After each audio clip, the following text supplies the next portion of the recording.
On the aerial platform, now 3/4 complete, the diligent Yaksha tirelessly poured his effort into multiple tasks at once. From time to time, Xiao would rush to the monster spawner tower, slay the fallen creatures, shut the trapdoors, and collect the drops. Once no monsters remained, he would hurry back to the cobblestone generator and resume wielding his pickaxe. Watching Zhao's relentless toil left Ryen feeling a bit guilty. Pressing his lips together, Ryen sighed. Next time we venture into the mines, we need to find more iron and craft some hoppers. That'll save Xiao the trouble of climbing in to collect everything. Well, perhaps there was a hint of exploitation in this arrangement, but Ryen had tried to convince Xiao otherwise. The monsters falling from the spawner posed no real threat. Anyone else could have handled it. Yet Xiao refused. His answer was as straightforward as it was resolute. Zhongli was his superior, and he couldn't possibly let him do such menial labor. Ryen, meanwhile, was someone Zhongli had specifically assigned him to protect, a figure of great importance to Liyue. Xiao would never allow Ryen to risk himself either. As for Ganyu, Ningguang, and Keqing, they were all refined young women.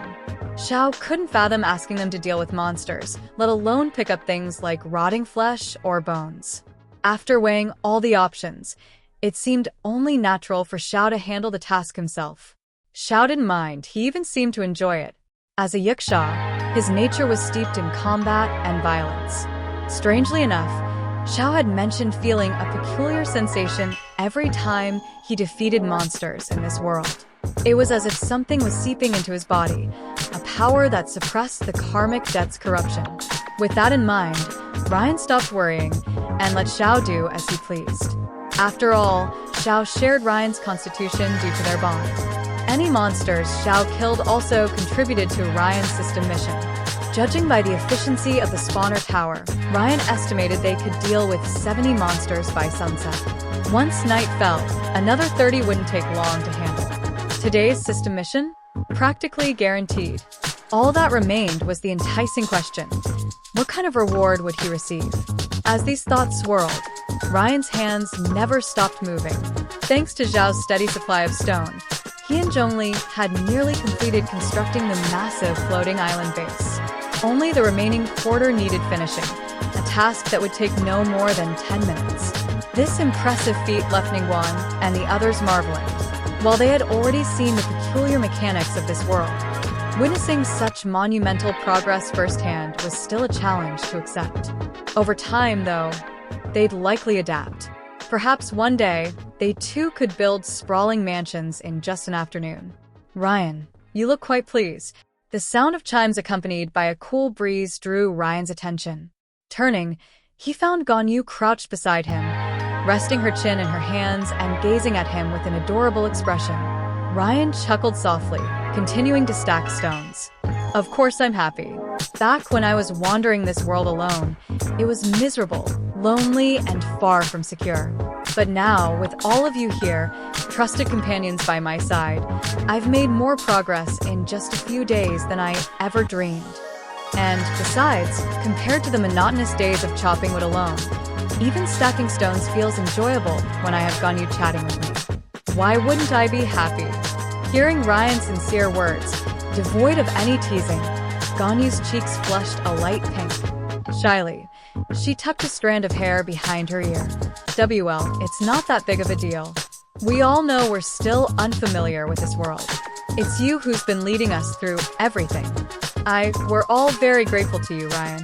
Once we've learned enough, we'll do our best to truly support you. And Liyue will stand by your side as you explore this world. Placing the last stone in its proper place, Ryen straightened up and stretched. He looked down at Ganyu, still crouched, her wide eyes gazing up at him with an innocent charm. From this elevated angle, he caught a glimpse of something he shouldn't have seen. Ryen, however, didn't feel embarrassed. He reached out and helped Ganyu to her feet with a warm laugh. Don't underestimate yourself, Ganyu. Sometimes, simple companionship is its own form of salvation. Okay. Ganyu lowered her gaze, her luminous eyes glimmering with quiet emotion. It seemed a maiden's tender thoughts had begun blooming within her half a year ago. All right, I'm done on my end. Once Zhongli finishes up, the floating island will be complete. Ryen scanned the bustling island, hands on his hips. Keqing and Ningguang had finished laying down soil. Keqing had planned out a sizable vegetable plot and was now watering it and planting seeds as Ryen had instructed, though she still refused to use bone meal. Ningguang had found a spot to plant saplings, and Xiao remained busy darting between tasks. Zhongli, as always, worked silently, steadily building up the remaining blocks.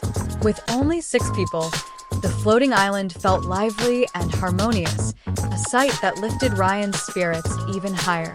After a moment's thought, he called Ganyu over and walked toward Ningguang. At that moment, Ningguang was standing by a chest, staring at the bone meal inside, clearly debating whether to use it.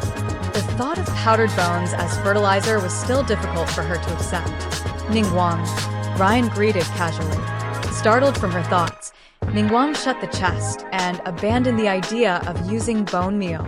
Turning toward Ryen, she remained as elegant as ever, even after a full day of work, though her platinum Chongsam's hem was slightly dirted. Ryen, have you finished your tasks? You've worked hard. Ganyu chuckled lightly, teasing. It's a pity there aren't any tools on the floating island. Otherwise, I could have treated you to a session of my tea ceremony. Ryen smiled gently and nodded.